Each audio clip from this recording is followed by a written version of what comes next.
Welcome back to Education Matters. Did you guess 22%? According to the National Institute for Early Education Research, just 22% of North Carolina's 4-year-olds are in a pre-K program. Perhaps our next guest can shed a little more light on numbers like that and much more. They are Tracy Zimmerman, who is the Executive Director of the North Carolina Early Childhood Foundation, and Cindy Watkins, who is the President of the North Carolina statewide Smart Start Network. Thank you both for being here. Tracy, I'm going to start with you. If you lived in North Carolina for any period of time, or even, frankly, if you've just moved here, you've probably heard of Smart Start, you've heard of NC Pre-K, maybe precursors like More at 4. What is the universe when we talk about early childhood education? What is the universe in North Carolina? I think that's a really good question, Keith, because we need to be thinking much more broadly about what the universe is when we're talking about young children and what it is they need to succeed. So we know for children to do well in school, to be reading on grade level by 3rd grade, which is significantly important for them and their future academic success. They need health and development on track beginning at birth. They need supported and supportive families and communities, and high quality early learning. Children come as a whole package, and they need all of that tended to be able to succeed academically. So there are lots of different types of programs, but policies are also just as important in thinking about how do we best support our young children. Now, Cindy, you're, as I mentioned when I introduced you, you're the head of Smart Start in North Carolina, which I'll give you a chance to tell the viewers sort of what that encompasses. But, I mean, Smart Start was really, from my view, what put North Carolina on the map nationally in terms of early childhood education, championed by our former governor, Jim Hunt, in his second go-around as governor. I mean, so why does Smart Start work? Sort of what are the things that are happening there that you're most proud of? Well, there are a couple of things that I think really make this such a wonderful state to live in and such a model for the rest of the country. As Tracy mentioned, it is the fact that we focus on children in their communities and we take a whole child approach. We focus on their health, we focus on supporting their families, we focus on raising the quality of care, and we have recently really put more of a focus on pre-literacy skills, understanding that when children enter school with a wider vocabulary, they're much more likely to be readers by 3rd grade. And then we know all the data that indicates that readers in 3rd grade are much more likely to graduate from high school. So I think that's one of the keys, is that's very holistic in the approach that we take. And the other is it's very locally controlled. So what works in Mecklenburg County may not work in Bertie County in exactly the same way.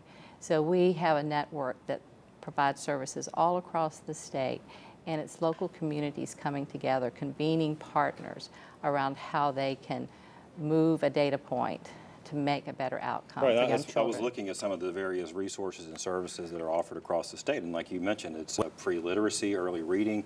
You've got health. I mean, obviously, childhood obesity is a big deal. We've got parts of our state where there are more challenges around health. I mean, with fewer doctors, fewer, sort of. In fact, I think I've maybe mentioned this stat before on the show.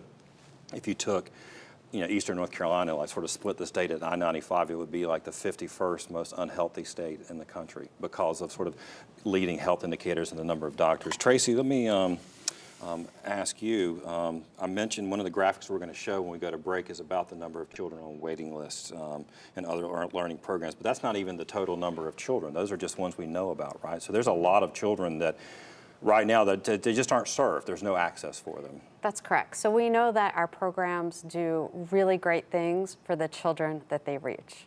And so if they were able to reach more children, we'd be much better situated. I mentioned before about 3rd grade reading. I just want to come back to that for a second. And the reason why it's so important is that it's such a predictor of future academic success. And our General Assembly has recognized that through Read to Achieve. And so if we're going to get there, all of those children need to benefit beginning at birth with those health and family and early learning, high quality early learning programs. And so I think that's really an important thing to be thinking about. The goals that we have as a state really are rooted in what we do for our young children. Right. Now, Cindy, Smart Start resources, services available everywhere in North Carolina? They are available in all of the 100 counties in our state. But as Dr. Dodge referenced earlier, we don't have the same resources available in every community.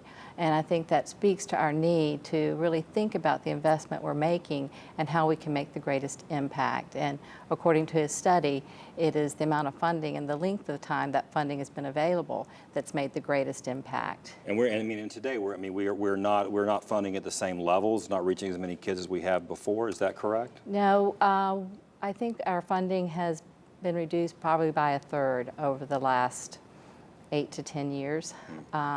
So as our budget has gone down, the need has gone up.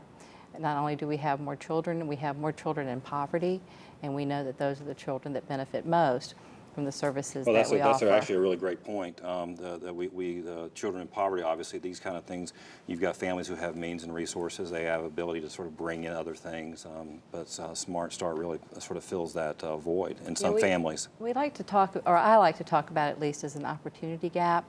Yeah. There are many parents who are able to make sure that their children have the early experiences they need to put them on track to be successful in kindergarten. But there are other parents that just don't have quite the resources available to them or access to the resources that they need. So, it could be an education gap, it could be an opportunity gap, but there is a gap. Yeah, I like opportunity gap too, because I think it shows that we have something we can do positive. Right. Tracy, I'm going to ask you, last question for you. A recent effort just announced in Charlotte, they're going to study universal pre-K, all children in the Charlotte area. What do you think about, should that be our goal? I mean, is that a good effort? Should that be our goal as a state? Well, I think absolutely access for all children should be a goal, and we see more counties and municipalities stepping up to say we need to be doing more for our young children because they recognize it's imperative to their future economic prosperity and success. And voters support this. That's the other thing. This is a bipartisan issue. Our recent polling shows there's overwhelming support for investments in early learning. So it's good for, it has broad support, and it's good for children. Tracy, great way to end it. Thank you both for being here. We appreciate what you do. Now, we hope you all come back for this week's Leadership Spotlight.